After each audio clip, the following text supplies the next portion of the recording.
어서 오세요. 책벗 인생입니다. 오늘은 못된 시어머니와 못된 며느리 이야기 등 웃음과 지혜가 가득한 옛이야기 3편을 경상도 버전으로 들려드리겠습니다. 준비되셨죠? 지금 바로 함께 하겠습니다. 구독과 좋아요, 댓글로 사랑 부탁드립니다. 옛날 경상도 어느 지역의 산골에 시어머니와 며느리 단 둘이 살고 있었다. 둘은 눈만 마주치면 으르렁 대는 사이로 시어머니는 시어머니대로 며느리는 며느리대로 서로를 원수로 생각하였다. 둘이 만났다 하면 티격태격 옥신각신 하루도 잠잠한 날이 없었다. 시어머니는 며느리 하나 있는 것이 머리끝부터 발끝까지 아주 그냥 안 미운 데가 없었다. 옛말에 며느리가 미우면 발뒤축이 달걀 같다고 억지로 허물을 지어내어 밉다더니 딱 그 꼴이었다. 며느리 역시 시어머니가 어른으로 보이지 않아 무례하게 대하였다. 어느 날 나들이 가셨던 시어머니가 예상보다 조금 일찍 돌아왔는데 들어오는 시어머니에게 며느리가 한마디 하였다. 엄마야, 저녁에 오신다 해놓고 와 벌써 오셨어요 예? 며느리는 그냥 인사치레로 한 말이었는데 시어머니는 화를 내며 큰 소리로 어깃장을 놓았다. 그래 이거사. 내가 일찍 들어온 게네. 그리도 꼴보기 싫라. 와, 나는 일찍 들어오면 안 되나? 그러니 며느리도 지지 않았다. 참 어머니도 무슨 애먼소리를 그렇게도 하십니까? 뭐시라? 애먼소리라니. 야가 사람 잡네. 너 어른한테 꼬박꼬박 말대꾸하는 버르장머리는 대체 어디서 배웠노? 말대꾸라니 예. 말이야 바른 말이지. 억지 말씀은 어머니가 먼저 시작했다 아닙니까? 저것이 뭐시라 씨부리 샀노? 어른한테 눈을 똑바로 뜨고 대드는 것 좀 보소. 네 친정에서 어른한테 그리 바락바락 기어오르라고 가르치더나? 왜 애꿎은 친정은 들추고 그러십니까? 정말 어머니 너무하십니다.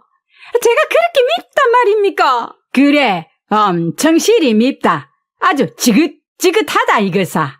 꼴도 배기 싫으니 썩 나가비라마. 제가 왜 제 집을 두고 나갑니까? 제가 왜예? 얼씨구, 이게 왜 네 집이고 내 집이지? 저것이 이젠 아주 집까지 빼앗을라 하네.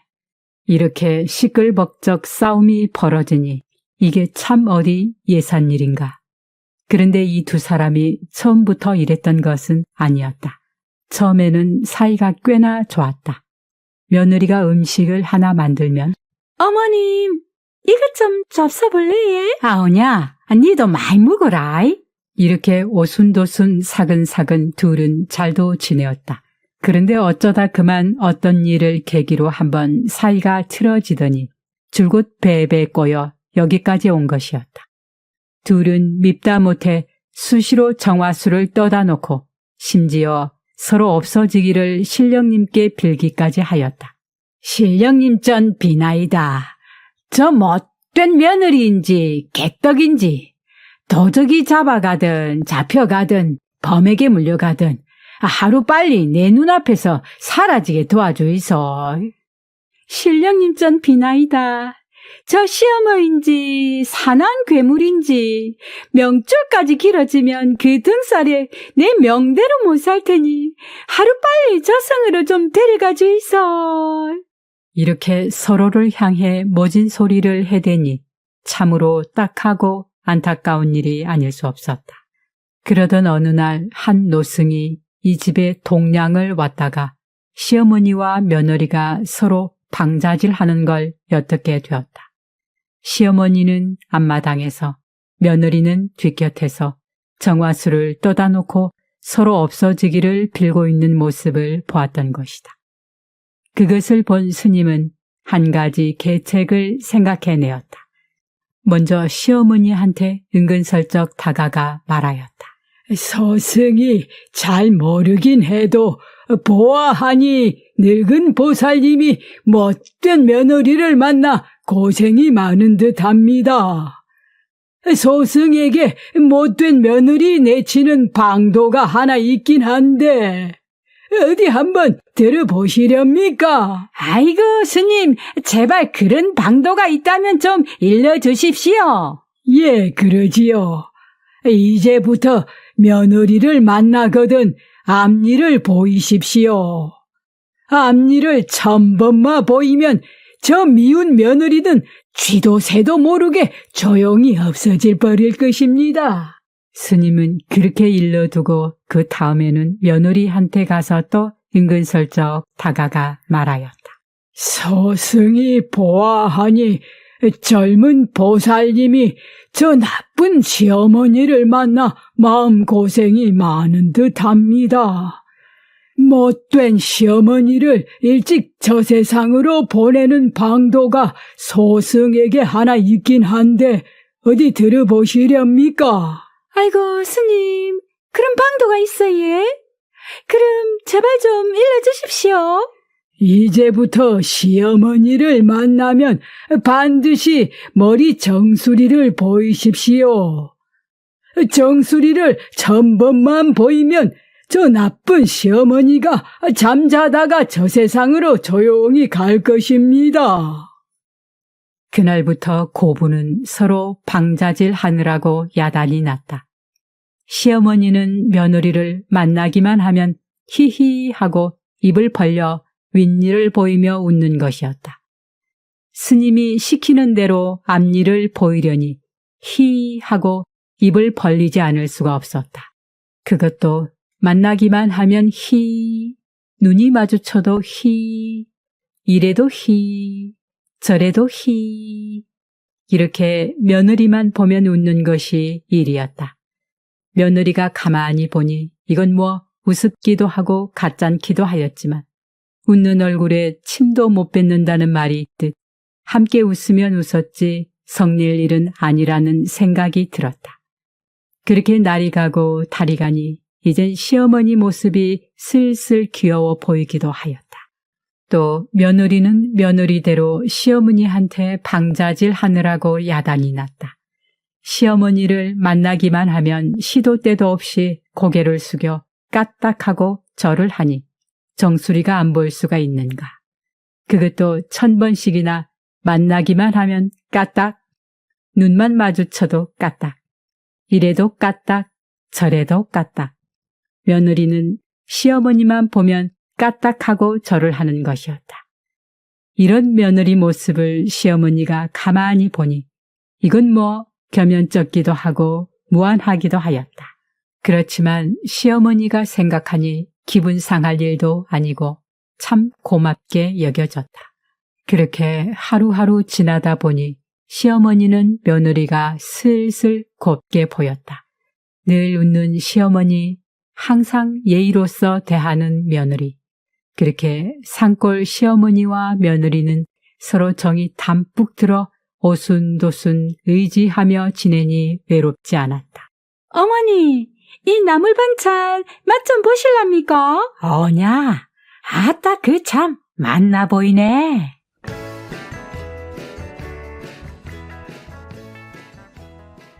옛날 경상도 어느 지역에 아들 형제를 둔 박씨성의 한 평민이 살고 있었다. 그런데 박씨는 어찌 된 일인지 큰아들만 귀여워하고 작은아들은 천덕꾸러기로 키우고 있었다. 큰아들은 날마다 고운 옷 입혀서 평민 자제가 입학하는 글방에도 보내니 글공부도 부지런히 시켰지만 작은아들은 날마다 허름한 옷 입혀서 나무나 해오라고 시켰다. 이래 놓으니 두 아들은 자랄수록 하는 짓이 점점 달라졌다. 큰아들은 똑 부러지는 말솜씨에 몸가짐도 바르고 똑똑했지만 작은아들은 남 앞에서는 꿀먹은 벙어리 마냥 말 한마디 못하고 몸가짐도 말이 아니었다. 이쯤 되니 큰아들은 날마다 동네 사람들한테 칭찬만 받는데 작은아들은 허구헌날 남들 웃음거리가 되었다. 그렇게 지내오다 형제 나이가 15살쯤 되었을 때 온 동네에 소문 하나가 퍼졌는데 무슨 소문인고 하니 건넌마을 사는 윤정승이 천냥짜리 수수께끼 내기를 하는데 문제를 내서 알아맞히면 돈 1000냥을 주고 못 알아맞히면 1000냥을 받는다는 소문이었다. 박 씨가 그 소문을 듣고 가만히 생각해보니 잘난 큰아들을 데리고 가면 돈 1000냥을 벌어올 것 같았다. 큰아들은 똑똑해서 뭐든 잘 아니까 수수께끼도 잘 풀 것이라는 생각에서였다. 박 씨는 글 공부하는 아들을 찾아가 말하였다. 얘야, 내일은 글방에 가지 말고 건넌 마을에 윤정승 댁에 돈이나 벌러 가자. 이튿날 큰아들을 데리고 정승집에 찾아갔다. 문전에서 수수께끼를 풀려왔다고 하니 우선 밥 한 상을 잘 차려주었다. 그렇게 배불리 잘 먹고 정승 앞을 찾아가 마주 앉자 정승이 밝은 얼굴로 수수께끼를 내었다. 네 들어오다가 우리 집 문 앞에 있는 큰 느티나무를 봤느냐? 예, 봤습니다. 그 느티나무의 잎이 모두 몇 개나 되더냐? 이러니 느티나무 잎이 몇 개나 되는지 세어보지 않았으니 알 수도 없지만 아니 세어본다고 해도 그 많은 걸 언제 다 셀 것인가 말이다. 애당초 아무도 못 풀 수수께끼였고 제 아무리 똑똑하다는 큰아들도 그만 꿀먹은 벙어리가 되지 않을 수 없었다. 왜 대답이 없는가? 지는 잘 모르겠습니다. 뭐라? 모르겠다고? 그럼 당장 돈 1000냥을 내놓아라. 수수께끼 맞춰서 돈 벌려고 찾아왔지. 돈 잃으려고 온 것은 아니니 큰아들이 돈 1000냥이 있을 턱이 없었다. 돈을 가져오지 못했습니다. 그러면 우리 집에서 3년 동안 머슴살이를 해야 하느니라. 이리하여 큰아들은 달리 어떻게 할 도리가 없어 정승집에 남아 머슴살이를 하게 되었다. 아버지 혼자 집에 돌아와 가만히 생각해보니 참 기가 막힐 노릇이었다. 돈 1000냥 벌려다가 잘난 큰아들을 머슴으로 팔아넘기는 꼴이 되었으니 말이다. 아버지는 그만 누워서 끙끙 앓게 되었다. 그러자 작은 아들이 그걸 보고 물었다. 아버지, 왜 그러십니까? 무슨 일이라도 있어, 얘. 이는 알 것도 없다. 아버지는 허구한 날 지게나 지고 다니는 게 뭘 알기나 알까 싶어 되려 귀찮아하였다. 그래도 작은 아들은 자꾸 물어왔다. 아버지, 말씀이나 한번 해보이소. 와 그러십니까?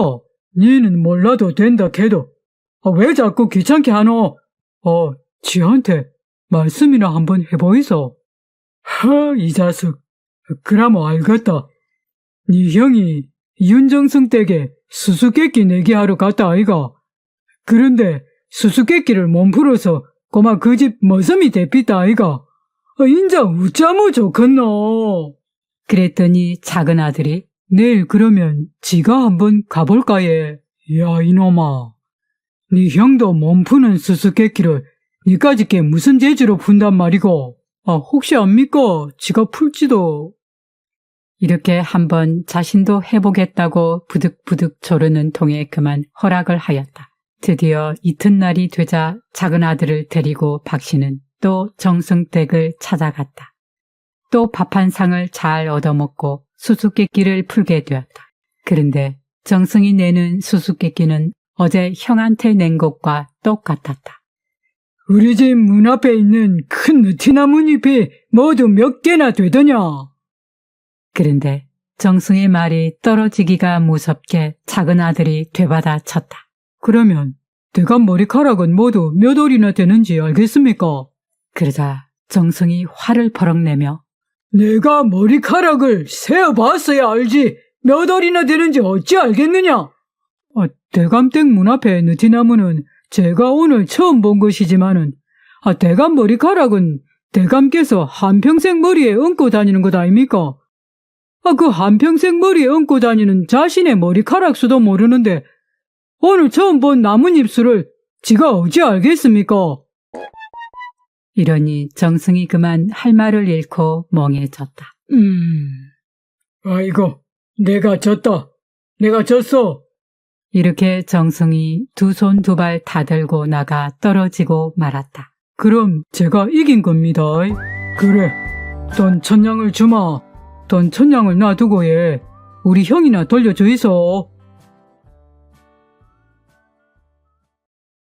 옛날 경상도 어느 지역의 시골에 김시성의 농사꾼 총각이 살고 있었다. 그는 나이 40이 넘도록 장가를 못 갔는데 가진 돈이 없어서 장가를 못 간 것이었다. 더도 말고 덜도 말고 장가 미천이 300냥만 있으면 장가를 가겠는데 그놈의 300냥이 없어서 김씨는 장가갈 엄두를 내지 못했다. 그러던 어느 날 밤 김씨 총각이 집안에 모셔놓은 터주에다가 정화수를 떠다 놓고 빌었다. 영험하신 터주님, 이 몸을 불쌍히 여기시오.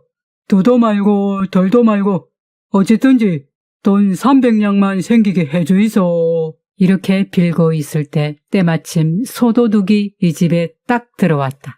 도둑이 울타리 뒤에 납작 숨어서 외양간에 있는 소를 훔쳐가려고 틈만 엿보고 있을 때 집주인 총각이 돈 300냥 생기게 해달라고 터주에게 빌고 있는 모습을 보고 소도둑은 코웃음을 쳤다. 바보 같은 게 돈 300냥이 생기기는커녕 오늘 밤 안으로 소 한 마리 도둑 맞을 기다. 이렇게 생각한 소도둑이 숨어서 한참 기다리니 김씨 총각이 기도를 다 마치고 방 안으로 들어갔다. 이때다 하고 도둑이 살금살금 외양간으로 기어 들어가서 소꼬피를 끊어 잡고 소를 살살 밖으로 몰고 나왔다. 그리고서 이제는 막 도망을 가는 판이었다.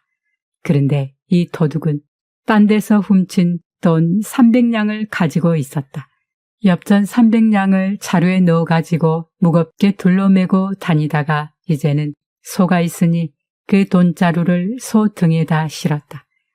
그리고는 가뿐하게 가다 보니 어느덧 날이 새기 시작했다. 그런데 웬 도랑이 하나 나와 그 개울을 건너려고 소꼬피를 잡고 끄는데 그만 문제가 생기고 말았다. 아뿔싸, 이놈의 소가 도랑을 건너지 않으려고 하는 것이었다. 그 무거운 체구로 그냥 막 버티는 것이었다. 도둑은 소꼬피를 아무리 잡아 끌고 엉덩이를 때리고 야단을 쳐도 막무가내였다. 도둑은 도랑 건너 저쪽에서 고삐를 잡아 끌고 소는 도랑 이쪽에서 안 가려고 버텼다. 그러다가 그만 고삐가 뚝 끊어진 것이었다. 소는 이때다 싶었는지 살았다 하고 되돌아서 껑충껑충 뛰어 달아났다. 소는 과연 어디로 향했겠는가? 바로 제 집 쪽으로 달려갔다. 도둑은 그야말로 어찌할 도리가 없어 도망가는 소를 멀뚱멀뚱 바라볼 뿐이었다. 이쯤 되면 소 잡으려고 도둑이 따라갔다가는 잡히기 딱 십상이기 때문이다. 이때 집주인 총각은 잠에서 막 깨려는 찰나였는데 소 울음 소리를 듣고 벌떡 일어나 밖으로 나와보니 자기 집 소가 집 마당으로 걸어 들어오는 것이 아닌가. 총각이 가만히 보니 등에는 웬 자루 하나가 실려 있었다. 놀라고 어리둥절한 마음에 자루를 들여다보니 글쎄 도도 말고 덜도 말고 딱 300냥인 돈이 들어있지 않는가.